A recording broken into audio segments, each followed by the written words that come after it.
Hey everybody, welcome to Pig Dr. Osborne's Brain. Got a great show for you tonight. Before we get started, you guys know the drill.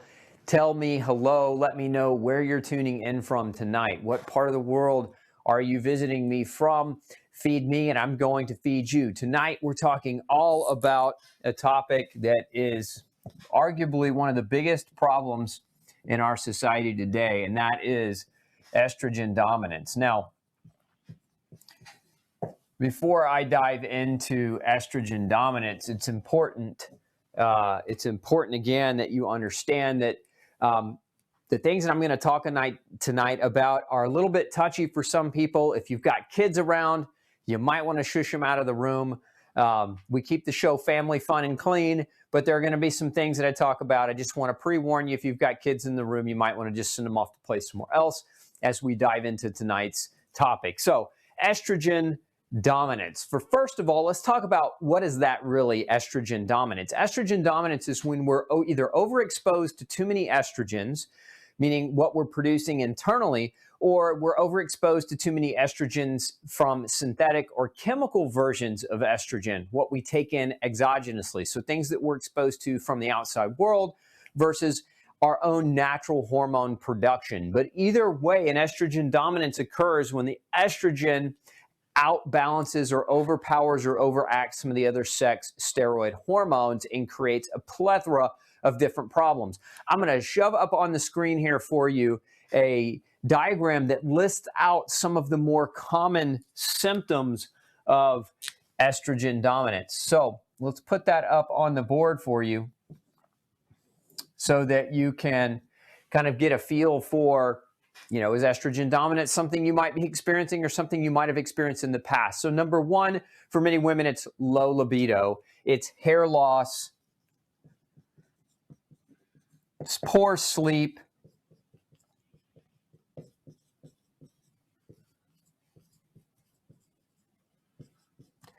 You can develop dry skin. You can also develop irregular cycles. So ladies, irregular menstrual cycles, estrogen dominance can really influence the behavior of the menstrual cycle. It can cause increased cycles. So you can actually experience more frequent cycles. So shorter time frame, not a 28-day predictable cycle, but some women that have estrogen dominance will experience a couple of cycles a month, or will experience cycles more frequently than that 28-day interval that's very typical. Premenstrual symptoms as well. So we can kind of classify those into the same kind of category. PMS, premenstrual symptoms or syndrome. And this could have everything to do with headaches during a menstruation cycle, or bloating, or irritability, or mood swings, hot flashes, like all those classic, what many consider to be kind of the classic symptoms of menopause, but also of PMS. So like these symptoms can be manifestation of an estrogen dominance scenario. Another big one is weight gain. A lot of women with estrogen dominance will experience, especially fat storage around the central abdomen, what we call central adiposity, but in addition around the hips. So think about hips and waist. If you're struggling and you're putting weight on and you're not over consuming and you're exercising and doing everything and playing your part, like you may be suffering with estrogen dominance if the weight just won't come off from calorie control or from eating healthy. Additionally, brain fog and lack of memory. These are symptoms. So poor cognition, memory issues, you're losing memory. These are symptoms. Again, all of these symptoms of estrogen dominance. Guys, if you're paying attention, and most of this stuff is related to women, but if we look at men, what are the symptoms in men? A lot of times we'll get something called gynecomastia, which is you'll start growing breast tissue. So if you've ever seen a man actually start to grow what looks like female breast tissue, this is a sign of estrogen dominance in men. Men can also store excessive weight around the midsection when they're estrogen dominant. They tend to be weaker, not as strong. They tend to recover less in the gym. So poor recovery from workouts. Weight gain as well. Very common for men, as well as one other thing that happens. Then these are like, think of these as manifest symptoms that you could complain of, but what some people experience is an increase in skin manifestations. There's actually something called a cherry angioma. Cherry angioma is like a little red freckle that forms on the surface of the skin. And these are a hallmark sign of estrogen dominance. So if you find little red freckles starting to appear all over your skin, and you've got a lot of these other types of symptoms, then again, you may be suffering with an estrogen dominance scenario. We'll also see estrogen dominance create thyroid problems. So it's, I'm going to put something up here on thyroid. So like thyroid dysfunction, but it's not so much that the symptom of estrogen dominance causes necessarily the thyroid issue, but it's very common for these two to kind of go hand in hand and have overlap with each other. So it's very frequent that we'll see women with estrogen dominance also being challenged by a hypothyroid scenario or a hypothyroid condition. So these are some of your biggest symptoms associated with estrogen dominance. Next, let's go into what actually causes estrogen dominance. I think this is a big one. This is the big important one, because obviously if you're struggling with these symptoms, what is it that's creating this struggle, right? And what can you do about it? So let's go into what causes the symptoms of estrogen dominance. So if we look at causes, well, one of the big ones, one of the big obvious ones is estrogen.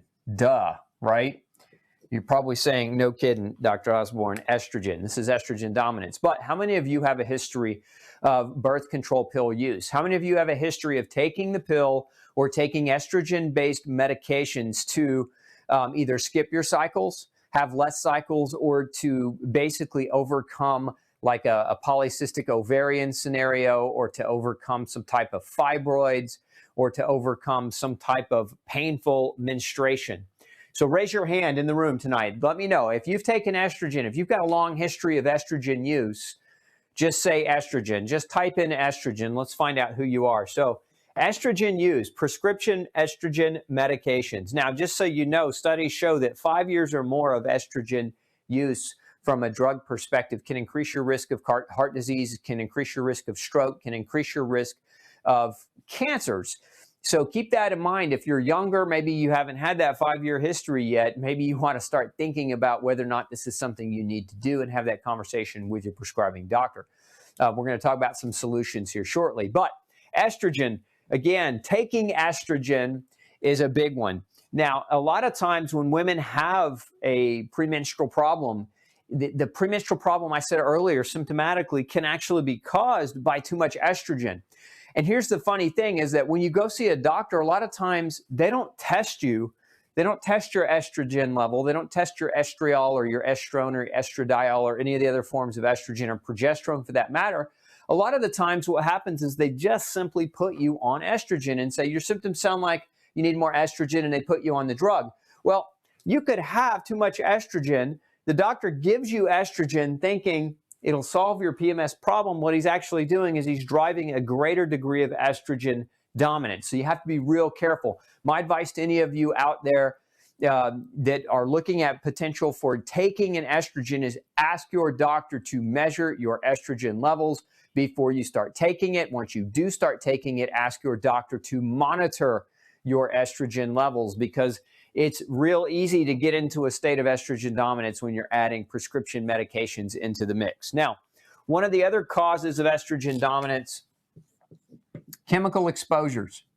We'll talk more about this in a moment, but there are a number of chemicals in the environment that mimic estrogen. They're called xenoestrogens. So if you've ever heard that term, xenoestrogen, these are chemical compounds that act like estrogen when you absorb them into the body. They can interact with estrogen receptors, creating estrogen-like responses, and that can be a big, big problem. There's actually new research showing that some of these chemical estrogens for females create an increased risk for cancer, create an increased risk for heart disease, create an increased risk for a number of different problems. And for men, increase the risk. There's actually some studies that show that chemical exposures early in life during sexual maturation can actually shorten penis length, can actually cause androgen problems where young men are not forming the androgens that are necessary to create a masculinization of them. So they're not maturing sexually. And, there's some evidence that is pointing to the possibility that are these chemical estrogens creating men that are less manly and even potentially creating a sexual disorientation. So, this is, I'll just be very, very clear. This is not me picking on the gay community. This is me just pointing out what we know in research, and that these chemical estrogens for men can actually alter their androgen expression, leading to a failure to mature characteristically the way men mature through steroid hormones. Excessive body fat is another cause. Now, we said earlier that actually that gaining weight or weight gain is a symptom, but excessive body fat, and you could be skinny fat, excessive body fat can actually cause excess estrogen. And one of the reasons why is if you have too much body fat, there's an enzyme in body fat called aromatase. And what happens is this enzyme converts testosterone and androgens into estrogen. So the more body fat you have by percentage, the better your fat cells are at creating a estrogen from the androgens. And you don't want that type of scenario because these two kind of self-feed, right? When you have excessive body fat and you create too much estrogen, then you start gaining weight, and that weight gain creates a greater degree of excessive body fat. And this is why one of the best solutions, kind of one of the best interjections, if we're talking about like what can you do about it, is actually weight training. Weight training, not cardiovascular, running on a treadmill or riding on a bicycle for hours, but actually physically lifting weights to improve your muscle mass to reduce your body fat composition. Another big cause here is excessive carbs, but particularly refined sugar.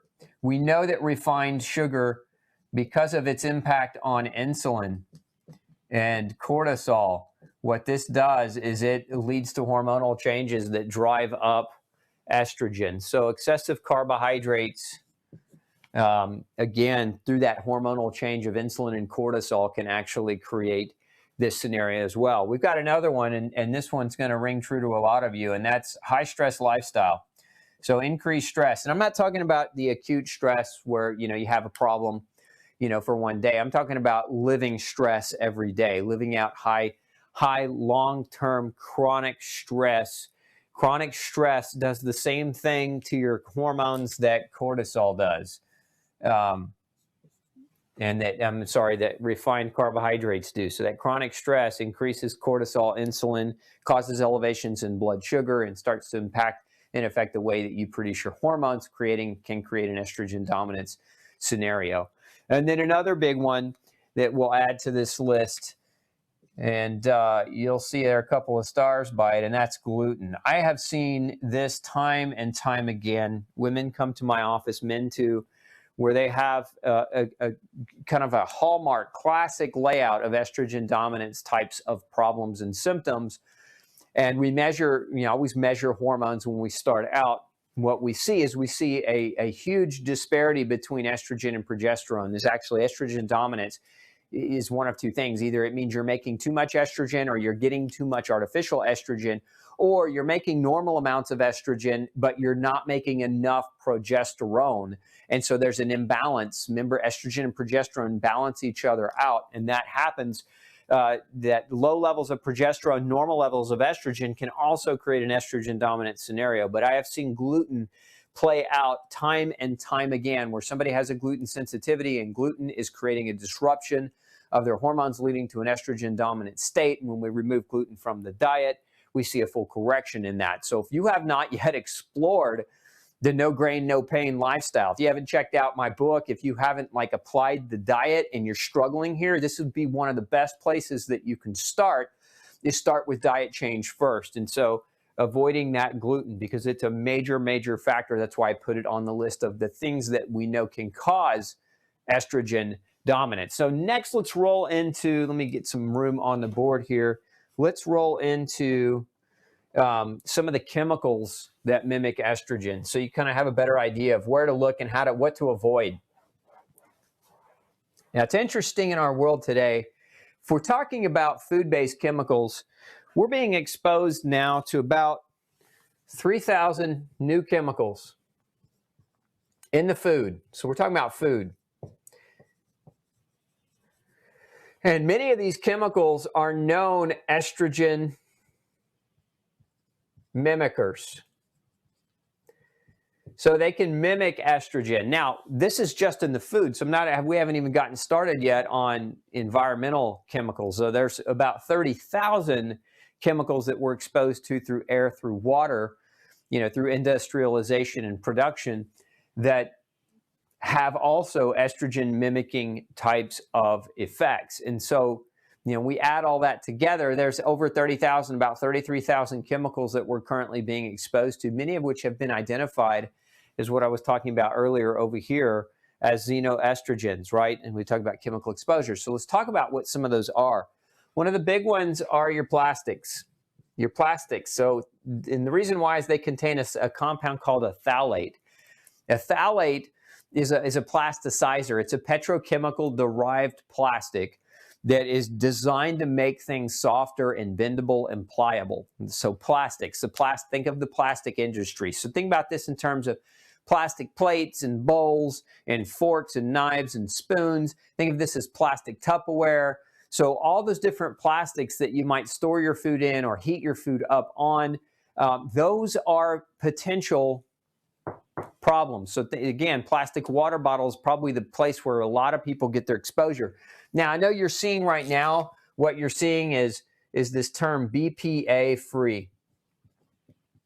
BPA free, BPA is one type of phthalate. Bisphenol A is only one type of phthalate.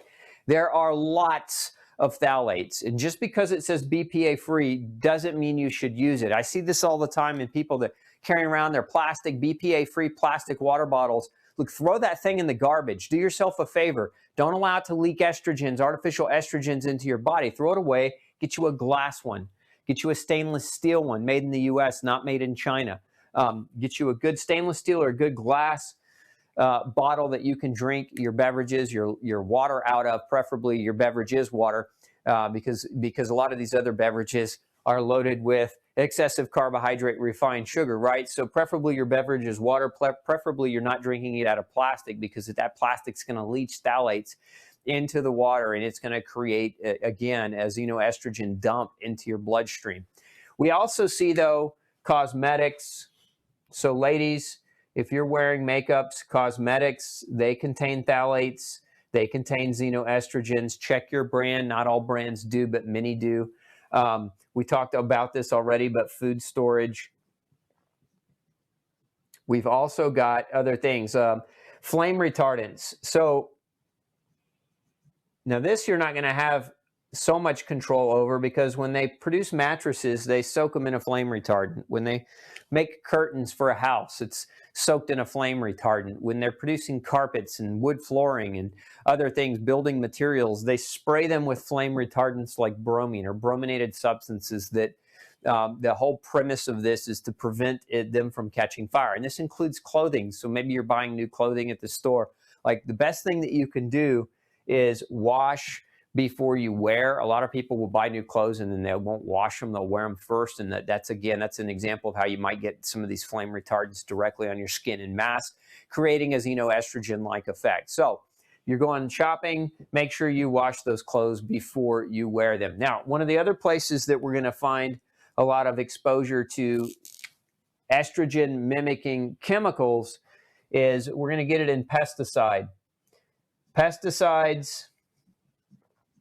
and fungicides and herbicides. So think of it as our modern farming practices dump a ton of this stuff onto the food. Now, how many of you, raise your hand if you want to eat your food with chemicals all over it? Hopefully nobody raises their hand. But if you're not buying organic, you're getting a lot more pesticide, herbicide exposure. Again, these things are mimicking estrogen, can contribute to an estrogen domination type of scenario where it creates health issues for you. So buy organic, kind of the solution here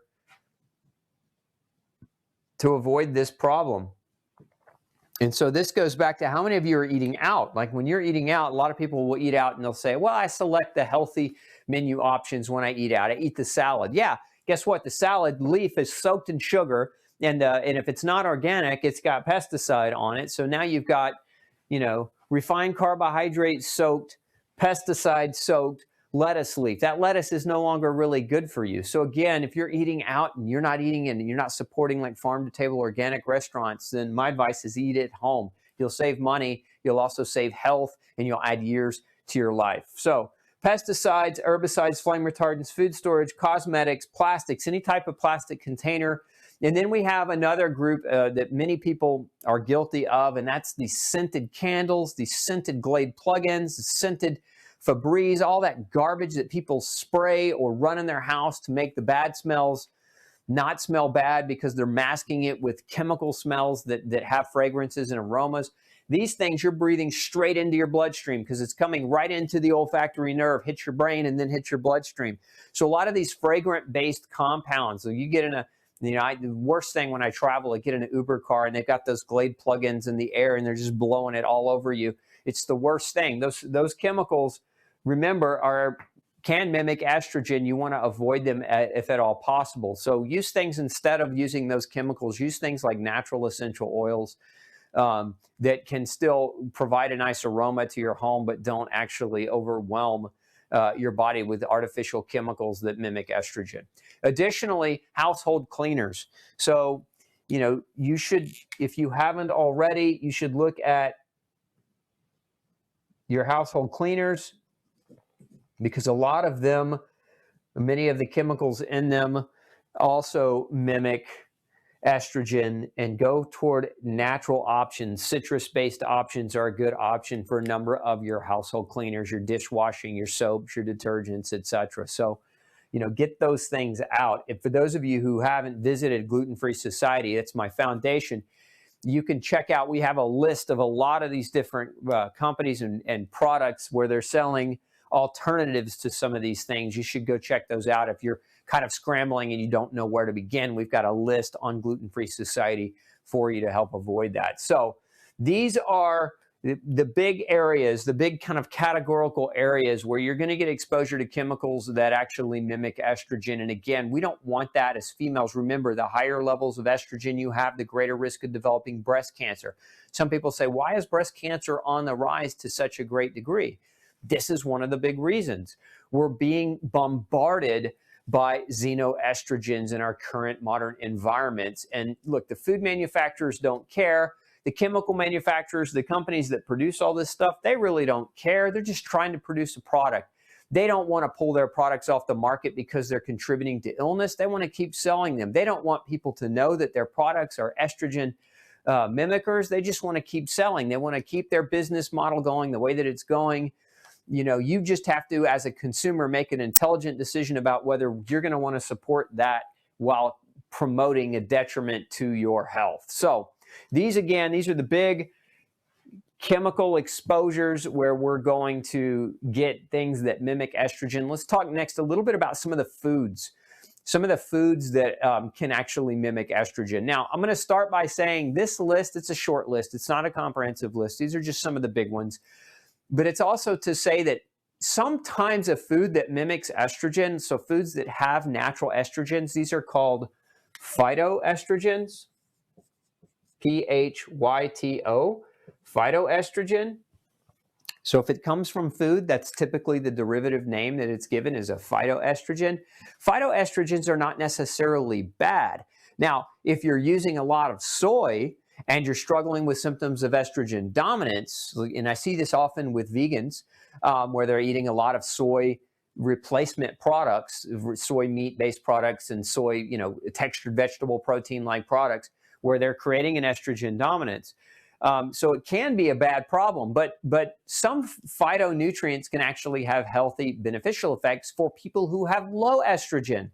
So again, if you don't fall in the estrogen dominance category, but maybe you have low estrogen, then some of these other foods might be helpful. Now, again, I don't recommend soy as a food source. If you read No Grain, No Pain, you'll know that soy is one of the kind of the taboo foods that I tell people to avoid, unless it's fermented soy, and unless your gut is completely healthy, I'd recommend that you avoid it. Now, the other reason I'd say avoid soy is because it's most of it, 99% of it is produced that is genetically modified, and it's loaded with pesticides and herbicides. So you don't want to get that in. But if you've got an organic tofu, because you're lacking estrogen and your gut's working really, really well, then that could be an option. Flax is another one. The lignans in flax have estrogen mimicking activity. This is some of the fiber in flax that can be beneficial. Sesame is another one, and so are apricots and peaches. So these things all have very mild estrogenic phytonutrient properties that can mimic estrogen. So again, if you're estrogen dominant, these are probably not going to be great food options for you until you get the estrogen dominance under control. So again, those foods are very, very common and very commonly eaten and can create problems. So you just have to be careful. Okay, let's talk about solutions. A lot of what I've already talked about, you could probably surmise what the solutions are, but I would be remiss if we didn't have just a conversation about those solutions. So in diving into some of the solutions, I'm going to get a little biochemical here, just so that I can get you a good, thorough education and kind of background on nutritional relationships with estrogen and how estrogen is properly metabolized, just so you have a better understanding of it. But I want to give you practicality first. So I'll give you practicality, then we'll dive into the biochemistry for those of you who really geek out on the biochemistry stuff. So number one, what can we do? What to do to reduce naturally the estrogen load, right? So if we're trying to reduce that estrogen load, what are some things that we can do? Number one, lift weightlifting, not cardio. Cardio doesn't do much in this regard. We want weight-bearing exercise, and it doesn't have to be heavy weight. You don't have to go and put 250 pounds on a squat rack and try to squat it. We're talking about body weight activity. You've heard me talk about high-intensity interval training before. This is things like push-ups and squats and sit-ups and lunges and jump rope and burpees and plank holds, like body weight stuff that is weight-bearing, that's going to help build some muscle. Why do we want to build muscle? Because muscle speeds up the metabolism and the metabolic rate, which burns that fat. Remember, the more fat cells, the more fat you have, the more you cycle your androgens and aromatize them into estrogen, creating an estrogen dominant scenario. So there's a lot of research behind weightlifting being a very, very important part of overcoming estrogen dominance. Now, some of you may be asking, I'm tired all the time, my muscles hurt, I can't really exercise. Like, if you're that person that's exercise intolerant, then what I would suggest that you do initially is get in the pool and do some, low gravity, almost zero gravity type of activity. Get the muscles pumped and moving. And as you work toward improving your pain scenario, you can start slowly adding in the activity, the weight-bearing component. Number two, it's a micronutrient-dense diet. And I'm going to really go into detail about why this is important. You want food that's rich in vitamins and minerals. That's what micronutrients are, vitamins and minerals. Okay?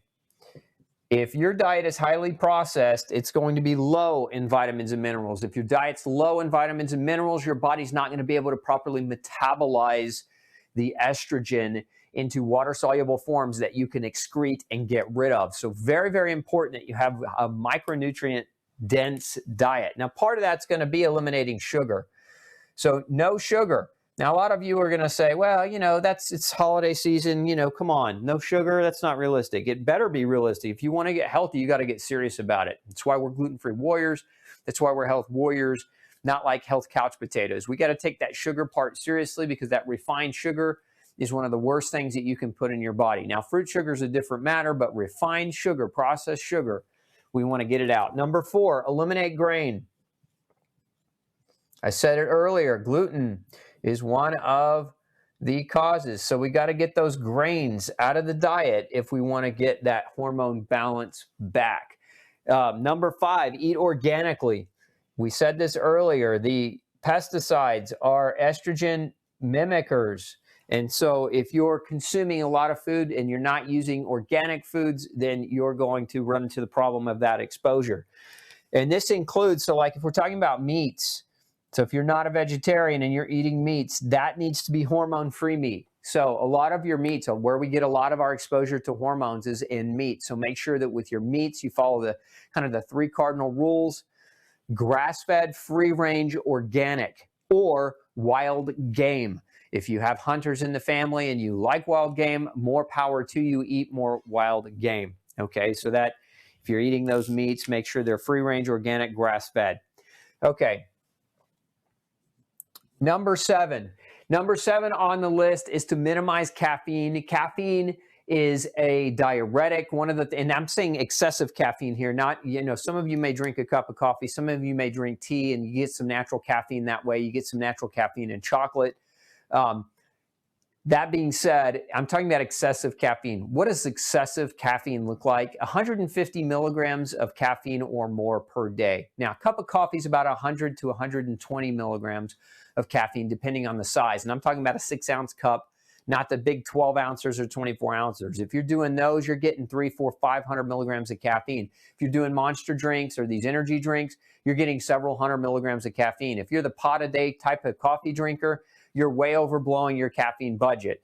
Remember, caffeine has some health properties. There are some benefits to caffeine, but when you go over that 120 kind of milligram per day marker, it turns into a diuretic. It causes nutrient loss. Caffeine stimulates cortisol and adrenaline excretion, drives up insulin and blood sugar, and can create all kinds of problems. So you've got to be real careful with excessive caffeine. So caffeine, control it. Okay. Number 8, alcohol's out.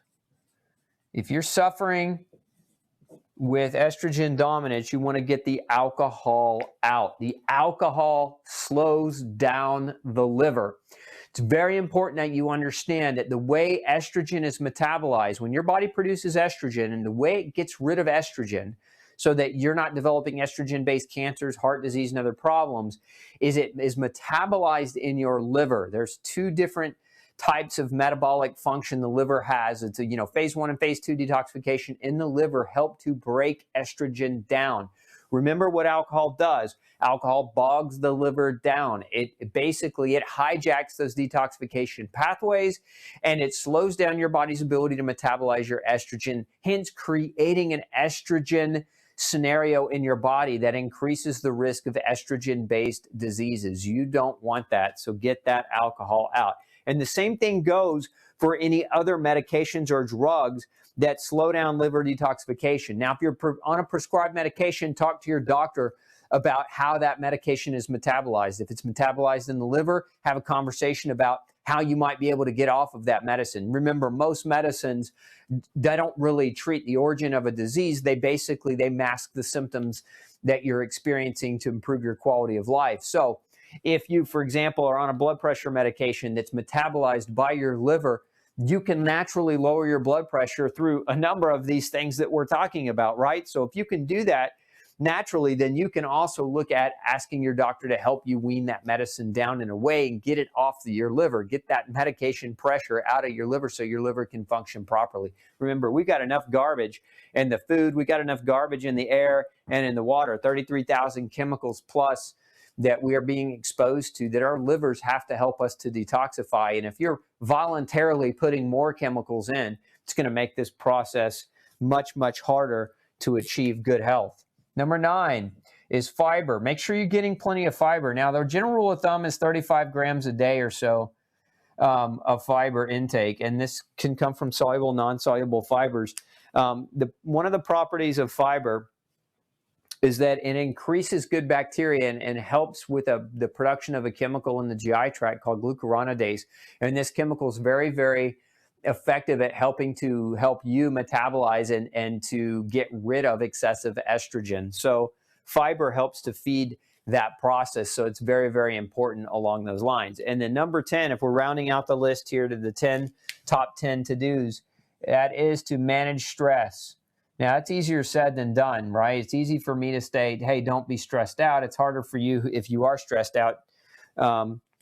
But remember that a lot of people's stress comes from their poor health. And a lot of people's poor health comes from their decisions.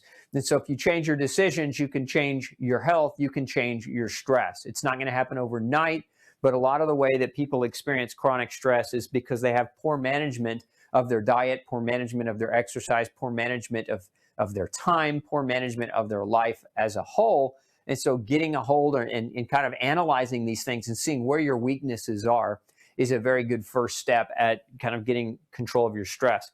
One of the things I have seen where people are stuck in a job that they hate, or a job where their boss is a bear, and so they're miserable. Every day they go to work for 8 hours and they're kind of in fight or flight mode because of the stress of the job. Look, if you're in that type of scenario, it's time to career hunt. It's time to career change. Don't wait around until your health is totally destroyed and then you have to collect a disability check and you can't function. Like, let's get you planning ahead. If you're in that type of scenario, try to create an exit strategy that doesn't financially bankrupt you, and that may take some time. So all this requires some planning. All this requires some thought.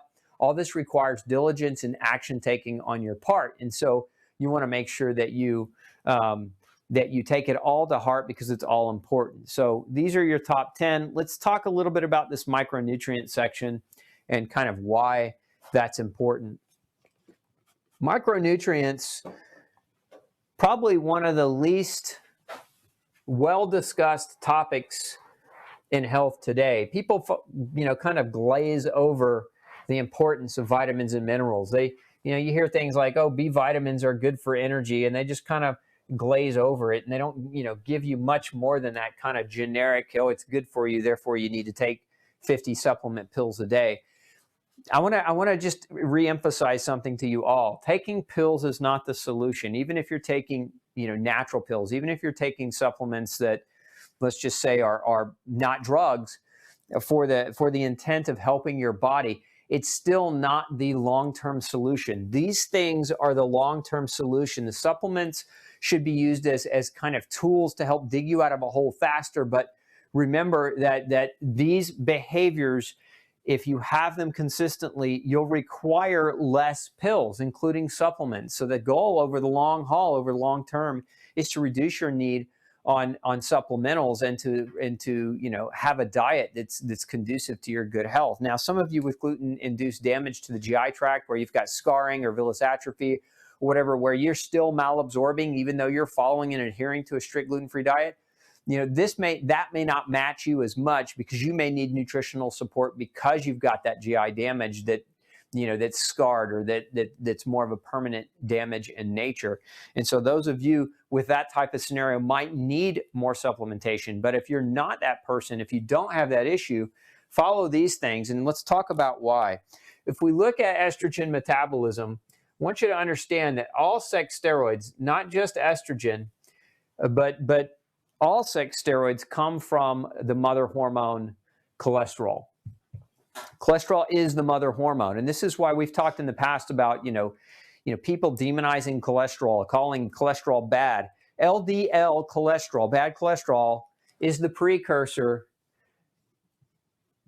to make all of your hormones, and one of the first one that's produced is progesterone, and then through a couple of other conversions, we ultimately get to estrogen. Okay, so cholesterol and then several nutrients play a role in the metabolism of cholesterol and the progesterone and DHEA, dehydroepiandrosterone, and some of the other hormones like 17-hydroxyprogesterone, and then from progesterone we can make different androgens, and those androgens then can convert to estrogen. And there's three predominant forms of estrogen. There's E1, there's E2, and there's E3. And E1 and E2 your body can make E1 estrone, and then it can convert estrone into estradiol, but it can also convert estradiol back into E1. So your body can kind of go back and forth between these two.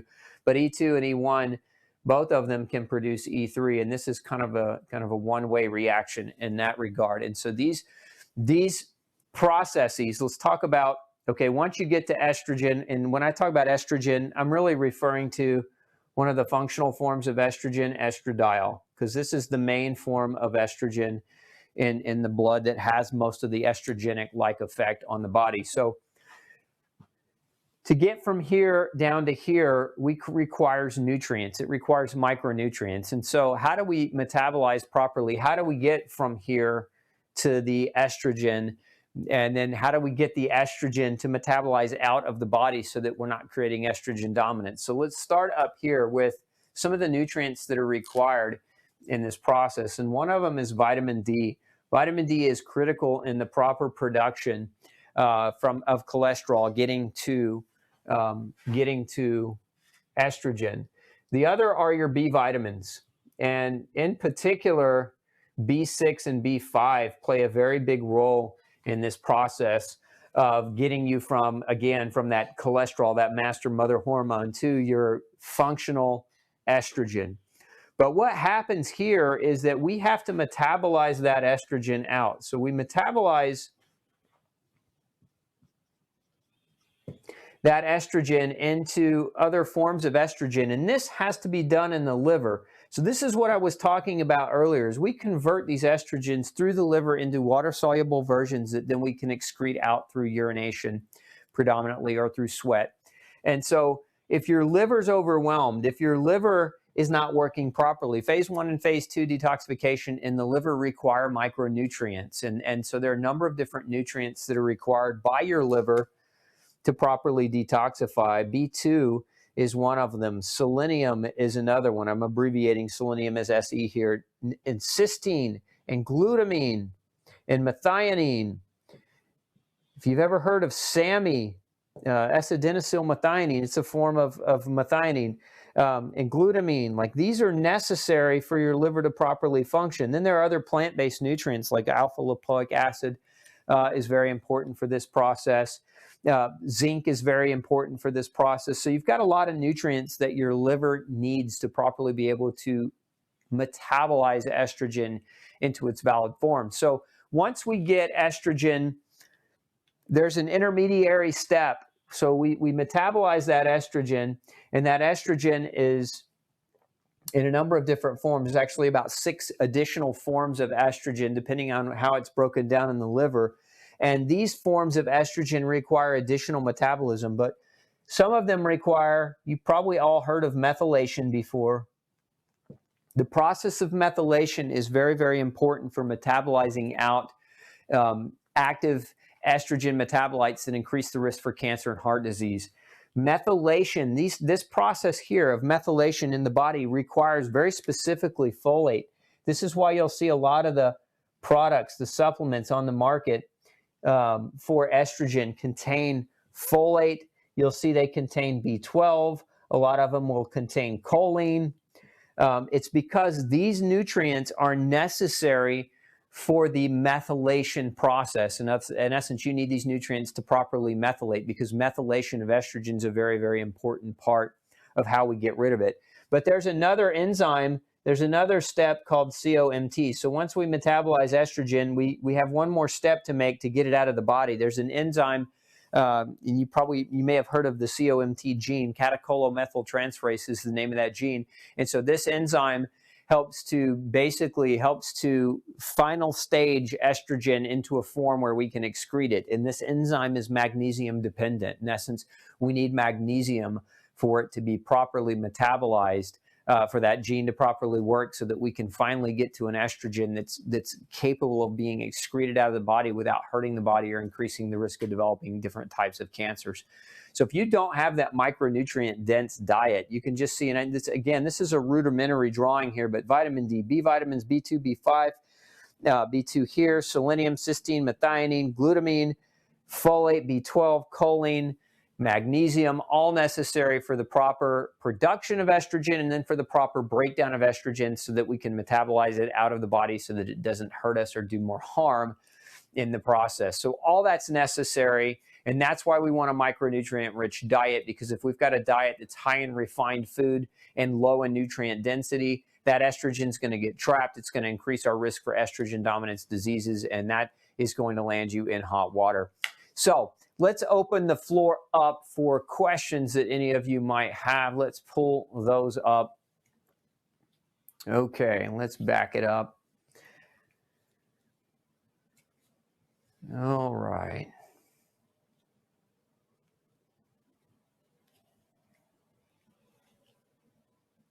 Let's see.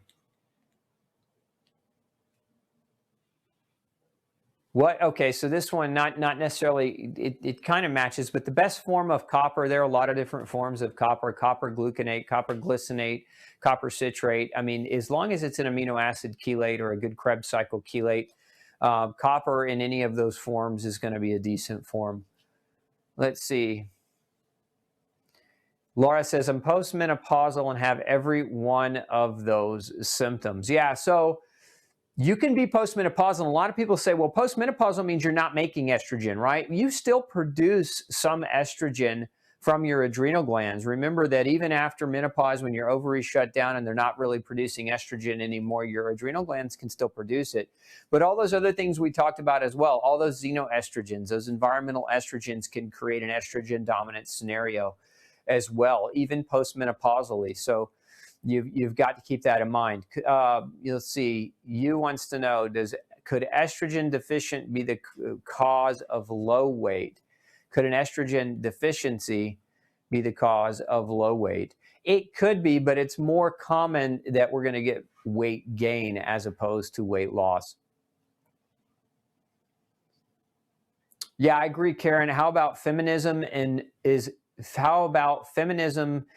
men not on their own doing? I agree. I think a lot of we're seeing this. There's actually some really interesting research that happened over 50 years ago. If any of you ever want to read it, it's a very good read. It's called Pottingers Cats. Now, Dr. Francis Pottinger did research study on cats. If you've ever heard of the Price Pottinger Foundation, Pottinger is the doctor. The Price, Dr. Weston Price, and then there's Francis Pottinger. But anyway, Pottinger studied cats, and what he found in these cats is that feeding them highly processed food led to, in the males, it led to female characteristic development. So the males actually started to behave like females. Their bone structure started to change and morph into more feminine shape. And the opposite was true with females. Now, in essence, females started to act more masculine. They had more masculine behaviors and started to develop bony structural changes comparable to males. So this was research done in cats being fed highly processed food diets. I think we're seeing the same thing play out in humans. I think we're seeing the highly processed food diets combined with the xenoestrogens create a demasculinization of our entire society and a masculinization of many women.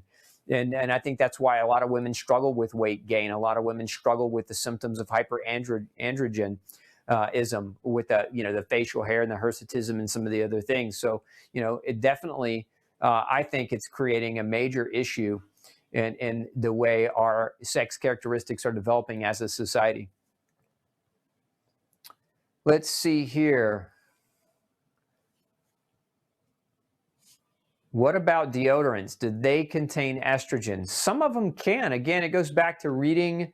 A lot of them are petro-based. So, if you're using natural deodorants, like natural coconut or natural jojoba oil or, like natural rock salt types of deodorants, no, those generally don't.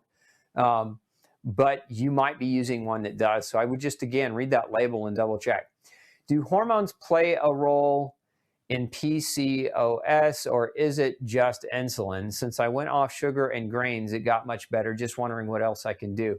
Yeah, so hormones do play a role in PCOS, but remember, insulin is a hormone. So the big hormones in PCOS, polycystic ovarian syndrome, has a lot to do with cortisol and insulin. But remember, cortisol and insulin are going to have a later impact in creating an estrogen dominant scenario that feeds excessive body fat, that then feeds excessive estrogen. So it does play a role. What you can do, what you really can apply, is you can apply these 10 factors that I talked about tonight. If you're following a no-grain diet, that's perfect, but just add these other 9 to it.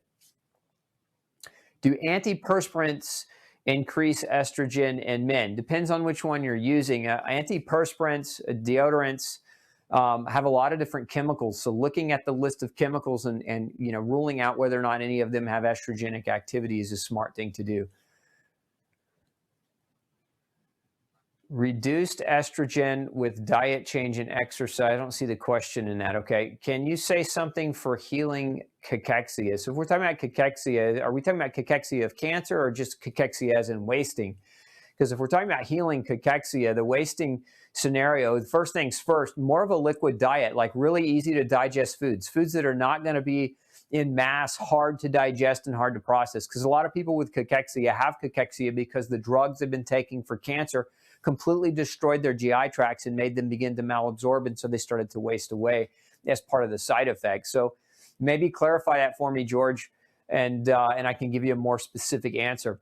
What about estrogen dominance and endometriosis? Yes, estrogen dominance can contribute to endometriosis. So beyond that, I don't know what your question is, but yes, if you have an endometriosis situation, it's generally an estrogen dominance as a kind of an underpinning to that. So if you apply what we've talked about tonight, that should put you in good position to help support that problem. Okay. Is weightlifting useful for a 60-year-old? Yeah, especially useful for a 60-year-old. One of the most amazing things I've seen is, I think she was like 97. It was a Japanese woman. She scrambled up the tree like a squirrel. And the reporters were just slack-jawed when they saw her do that because she was really nimble, like a little kid. And so when she came down, the reporter was like, wow, how did you do that? And her answer was so simple. She said, I never quit. So think of that in terms of being 60. A lot of people use age as their excuse. Don't use your age as a crutch. Don't use your age as an excuse. Aging doesn't mean sicking. Getting sick is not the same thing as getting older.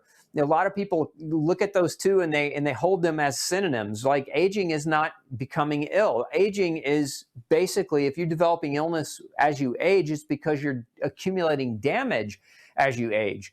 And so if you change your behaviors, you change the damage and you allow your body to heal and repair. So bottom line is you should be weightlifting as long as your body is capable of weightlifting. Now, the quantity of weight doesn't have to be exorbitant. What I'm saying that is a body weight exercise is enough. A lot of people overdo the weight and they overstrain their joints. You don't need to do that. Body weight calisthenics is a great way to get weight-bearing activity on a regular basis, probably one of the most effective. Yeah, eat more cruciferous vegetables. Yeah, cruciferous vegetables contain a compound called DIM, which helps modulate estrogen. So that is a strategy as well. What is the different fibers? Well, there's a lot of different fibers. There's pectin fiber, there's lignin fiber, there's plant-based non-soluble fibers, and they're all really going to be good to feed your microbiome to help with this process. Let's see, had parietal cell antibodies. No, that's, let's see, with no antibodies. Best copper supplement. Citrate is fine, Juan. Citrate, I think I answered that a minute ago. Let's see, Marvin says, Dr. O, I have all these vitamin mineral deficiencies and battling a fungal infection in benzodiazepine taper. I have all the MTHFR gene defects. Why can't I tolerate the supplements? A lot of people with a methyl tetrahydrofolate reductase gene issues do poor when you put them on heavy doses or heavy quantities of the methylation vitamins, like the B vitamins, like the methylfolate, the methylcobalamin, etc. And so other forms, non-methylated versions might be better for you, Marvin. But in addition to that, it sounds like, my experience in people that don't tolerate supplements well, almost always exclusively, is because they're in a moldy environment. So there's some type of mold toxicity issue. Now, a yeast overgrowth is mold. So you can have a mold issue inside you, growing inside of you, but you can also have an external mold issue. So if you've got mold in your home, or if you live in a high humid area where there's a lot of mold in the environment, that can also be one of the areas where people will struggle when they have that combination of different problems. Let's see. Biomedical or bioidentical hormones and estrogen dominant. When I tried to go down on estrogen, I started losing hair. How can I do this so that it doesn't create a hair loss? So one of the things that you should probably do is measure your protein if you haven't already. A lot of women, when their estrogen is low and they're trying to taper, what they don't realize is that they're actually eating a protein poor diet. And so some of the hair loss is actually stemming or could be stemming from that. So I would suggest you count your carb, fats, and proteins in grams. And if your protein level is below 1.5 grams of protein per kilogram of body weight, then you're probably not getting adequate protein to maintain good solid hair growth as you try to make that transition. The other thing is you might get with your doctor and make that transition a lot more slowly. So like wean off of that estrogen a lot more slowly and give your body a little time to respond. Nancy wants to know, what about a desiccated supplement for adrenals? I feel sick when I take. Could these cause estrogen dominance? They shouldn't, not if they're just desiccated adrenal issues. But, you know, again, the kind of the general rule of thumb is if a supplement makes you feel sick, you're probably right, and the supplement's probably wrong. So don't force it. You know, don't force it. Talk to that doctor who recommended that supplement to you and make some adjustments.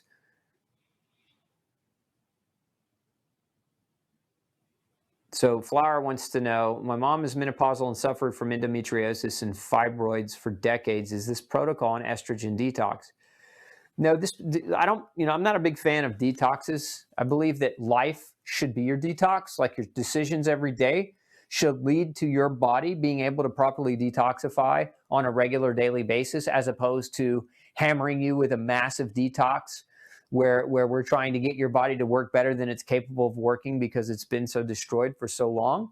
So think of this protocol not as an estrogen detox. Think of it more of as maybe an estrogen reset, where you're taking corrective actions and behaviors that consistently, when applied, will help to rebalance your hormone levels without having to do a massive detox.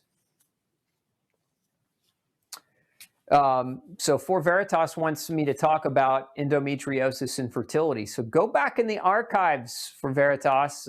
We have a show on that topic already that you can pull out of our archives and watch, and you can share that with your family members. So those of you who don't know how to find our archives, make sure you subscribe to my YouTube channel, youtube.com/glutenology. And make sure that when you're subscribed, you go into our playlists and you can check out all the different playlists. But if you look in our Pick Dr. Osborne's Brain playlist, you'll find that show in the archives. Same thing with hair loss.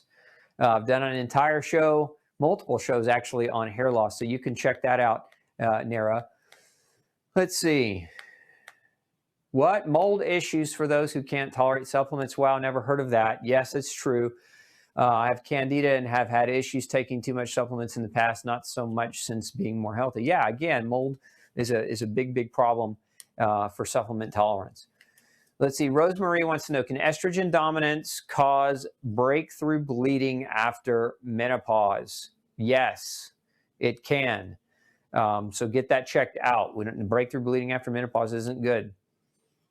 Kayla says, is steal okay? What do you mean, Kayla? What do you steal, as in the metal, or stealing as in taking? Help me understand your question a little bit better. Is copper okay? Oh, maybe you're talking about cookware. I don't like cooking with copper. Copper toxicity can be a problem for some people. My favorite is a cast iron with an enamel in it, like an enamel cast iron. La Crusette's a good brand. Stainless steel is also a good option for cookware. There are a number of good brands. La Crusette is no, not La Crusette. That's cast iron, but All-Clad is a pretty good brand of stainless steel cookware. How about sardine cans? Yeah, so not just sardine cans, but any cans. A lot of cans, tin cans, are lined with BPA liners. And so going back to I erased it already, but going back to what I was saying about the phthalates, if the plastic or the tin can has a phthalate liner, that's a problem too. So that's something that you really want to look into. A lot of the cans now are being made without those, or a lot of them are, whereas before they were. So check for brands that they're health conscious enough to kind of get rid of those. I love it. Bobby says, no couch potato warrior here. Misty, Doc. Misty here representing the scleroderma and functional medicine community. Hi, Misty. Thanks for tuning in. Let's see. George, again, the question's coming up on cachexia. And so I can say an awful lot about cachexia, but your frame of reference will help me answer that question a lot better. Calcium D glucarate, not glutarate, but glucarate, June. is what you're wondering about. And this is a supplement that can help. And a lot of your estrogen dominance formulas, nutritional support formulas, do contain calcium D-glucarate, and it's perfectly fine to take. If you have MTHFR or COMT SNPs, I'm going to say something about this, June, because a lot of people put too much credit on their SNPs. Don't give your genes the credit. Give your behaviors the credit. Like these things right here represent 80% of your outcome. The gene mutation is like 20%, so it's a small amount. Yes, is it important? Yes. If you have a mutation, could it play a role? Does it contribute to predisposition to a problem? Yes, it can, but don't give it more credit than these things. These things are first. So many people are reading all this stuff on genetics and are trying to pump supplements to help their genes work. A lot of you don't realize this, but I was actually one of the original, I brought to the market almost 20 years ago, one of the original genetic supplement or genetic testing companies, because I thought there was so much promise in nutrigenomics. And what I found is that genetic testing played such a small role in clinical outcomes. Meaning if we applied the lifestyle piece, then the genes made less and less of an impact on a person's overall health. So I don't want you guys that have the MTHFR, the COMTs, or the Mayo gene mutations to like be so paralyzed by the fact that you have those mutations that you fail to take serious action, because it's in the action taking. The action taking itself is where the magic happens. The gene mutation is, that's after you've taken all the action and maybe you hit a plateau, and those plateaus are subtle. They're not major illness anymore. They're subtle plateaus that can be tweaked now with some nutrigenomics, but don't start with nutrigenomics and fail to do the behavior. The behavior is the most important change you can make. Let's see here. Is magnesium best taken in the morning with vitamin D and K, or at night to help with sleep? Depends on whether or not you need it for sleep, but you can take magnesium throughout the course of the day. If you're trying to get better sleep and use magnesium as a sleep aid, then obviously you want to take it about an hour before bedtime, but you don't have to take it with vitamin D and vitamin K, not simultaneously. You'll absorb it just fine either way. Is there any way to increase progesterone to balance out the estrogen? Yes, there is. You need zinc to make progesterone. In a big way. You need vitamin D to make progesterone. Some people find that yam-based progesterone creams can be very helpful to give a little bit of a bump in progesterone, but predominantly it's the micronutrients. Remember that if you walk away tonight as if you apply these things, I don't expect you to be estrogen dominant anymore. And whether you're estrogen dominant or progesterone deficient, the magic that happens when you apply this common sense baseline behavior is that your body knows how to balance itself. You don't have to then try to play biochemist with all these other things. You take these actions and a lot of this stuff corrects on its own.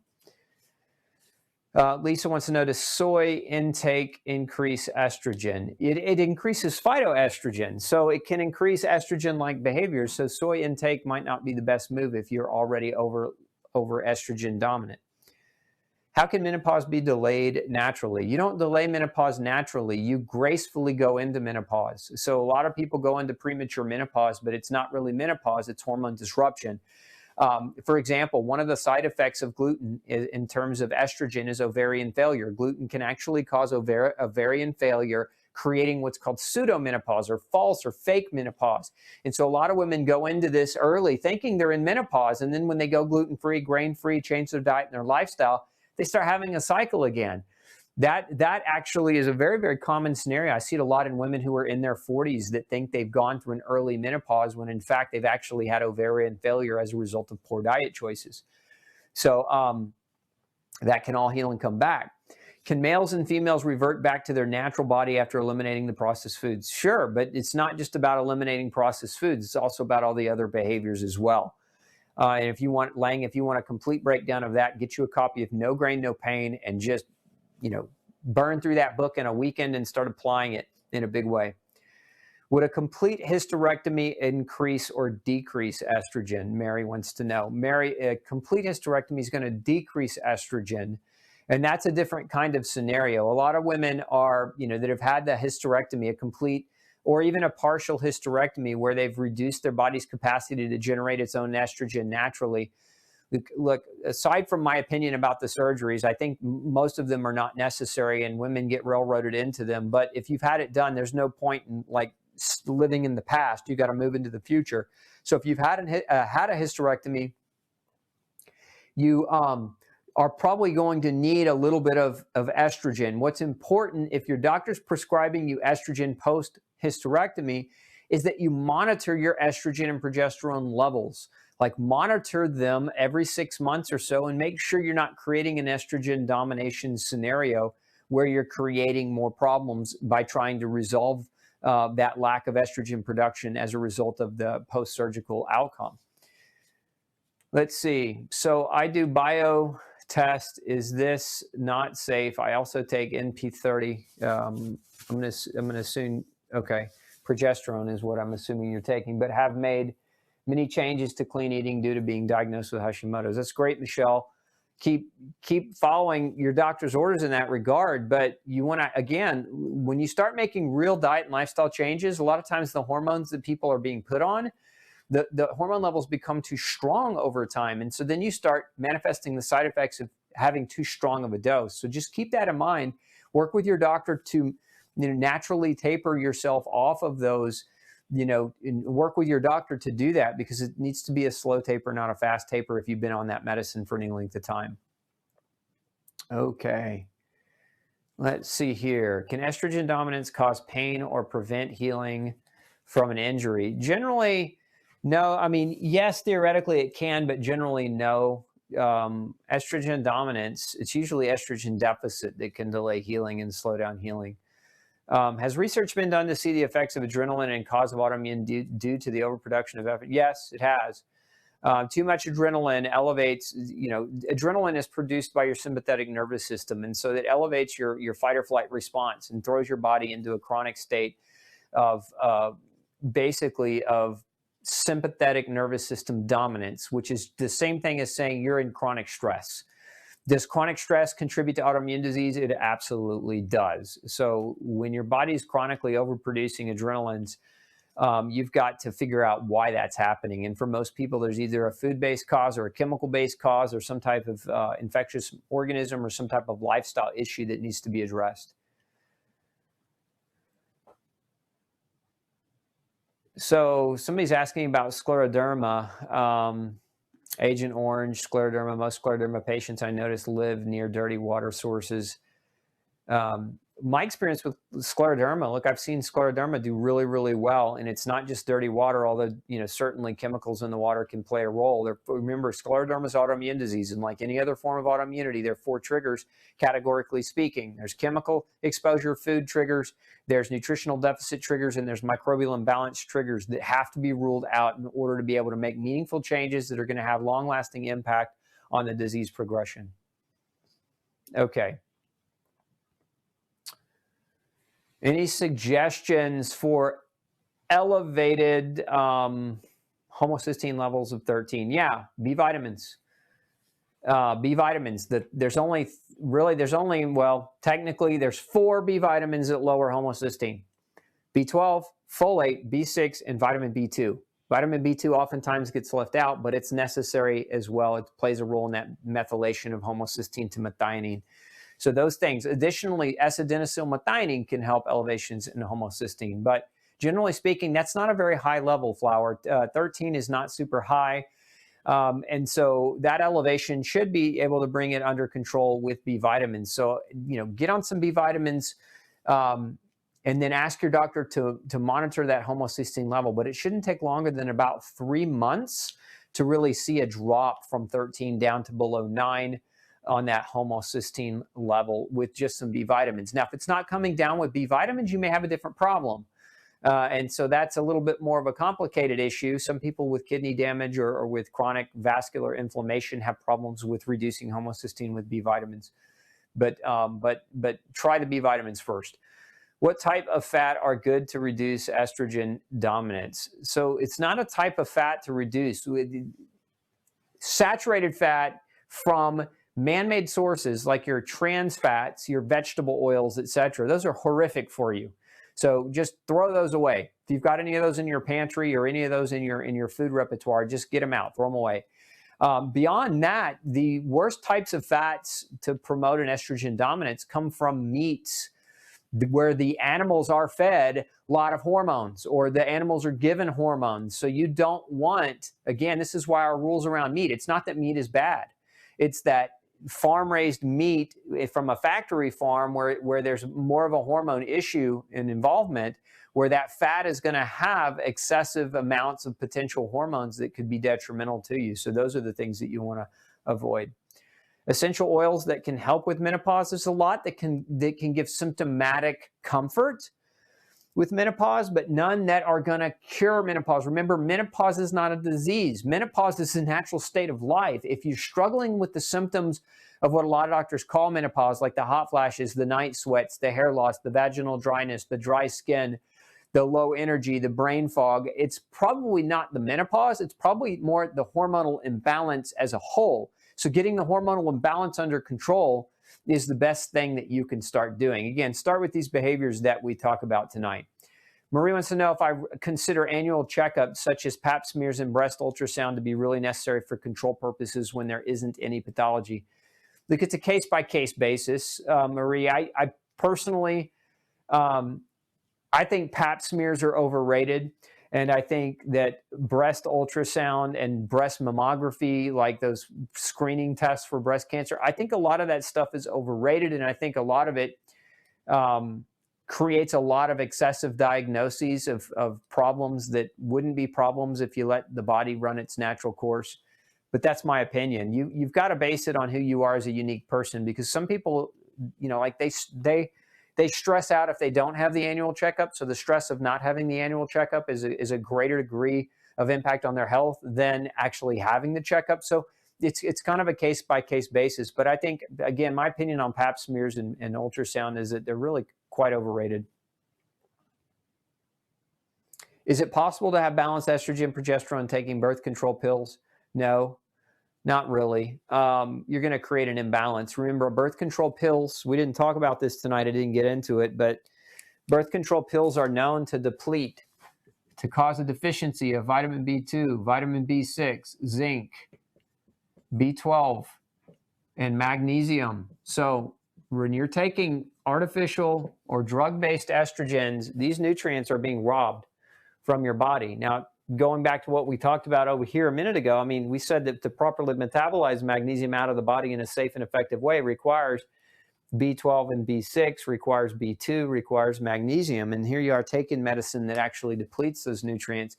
So it creates a toxicity effect. So, I don't really, birth control, I know it's a personal decision. It's not me here judging you if you're taking birth control because you don't want an unwanted child, but you really got to take that stuff seriously, because the risk of taking birth control, if that's the reason you're taking it, when there are other methods of birth control, to me, the risk is greater than the benefit in that regard. Last question, because we got to wrap it up here. Gina, do you recommend a low estrogen birth control? I asked to be put on them for my anemia and took 2 slow iron for 6 months to get my iron levels back to normal. I have scleroderma diagnosed 9/11/18 after years of doctors telling me I'm okay. Okay, so no, I don't. I recommend asking the bigger question, which is, why do you have anemia? Because even if the birth control is being taken to stop you from having a cycle and losing the iron in your blood loss, you should have adequate iron coming in and being absorbed from a healthy gut that you should be able to recover without having to take iron and be on a birth control pill to stop your period so that you're not losing iron. There's something deeper going on, most likely there, Gina. It's very common for people with scleroderma to be gastrointestinally damaged and have malabsorption syndromes as a result of years of gluten exposure. As a matter of fact, there's a lot of linkage to gluten in being a major factor in leading to scleroderma. And some of those symptoms are also malnourishment or malabsorption related, because gluten damages the GI tract. And so that iron is the #1 deficiency linked to gluten sensitivity. So I would look deeper at why you're having to do that. That's just my opinion. So take it for what it is, but thanks for tuning in and asking the question. Okay, folks, we went over tonight, so try to get as many of your questions answered as possible. Remember, we are in the middle of our Cyber Monday sale. So If you come visit me over at my foundation, Gluten-Free Society, if you go to the shop there, you can save 20% till midnight tonight. So if you are somebody who already shops in our store and you're looking to save a little bit, take advantage of the Cyber Monday. This is actually our biggest sale of the year at 20% off. Use the promo code TURKEY, TURKEY, when you check out to save that 20%. Would encourage you to take advantage of the sale. Again, it ends at midnight. Beyond that, make sure you subscribe to our newsletter. We have the world's largest newsletter for people with gluten sensitivity issues. Join our community. We are Gluten-Free Warriors here to help support you. If you didn't know we existed, come over and become part of our community, become a Gluten-Free Warrior with us. Also, make sure, hit that subscribe button so that you can get notified when I go live. With these videos, we also put up about 3 to 4 videos a week for you. New information coming at you all week long so that you can empower yourself and get educated and make meaningful change in your life, and then help us spread this message of love, hope, and health to 100 million people. Remember, our goal here is to save 100 million lives, and I need you to help me do that. But to help me do that, I need you to be healthy. So get educated, take action, get healthy. Make sure you subscribe, and we'll see you next week for another episode of Pick Dr. Osborne's Brain. Have a fantastic week. Hey, don't forget to tune in next week, same time, 6 p.m. Central Standard Time, for another Pick Dr. Osborne's Brain show. Bring all your toughest health questions to me. I look forward to answering them. And before you leave today, make sure you hit subscribe. And once you do, click that bell. That bell is going to allow us to remind you right before we go live. But it's also going to allow us to remind you when we come out with other video content all week long. We've got lots of episodes coming your way all week long, and I don't want you to miss anything. So again, subscribe, hit that bell so that you can get notified when we have that new information put up for you. Thanks so much, and I'm wishing you excellent health. Have a great week. We'll see you next Monday night.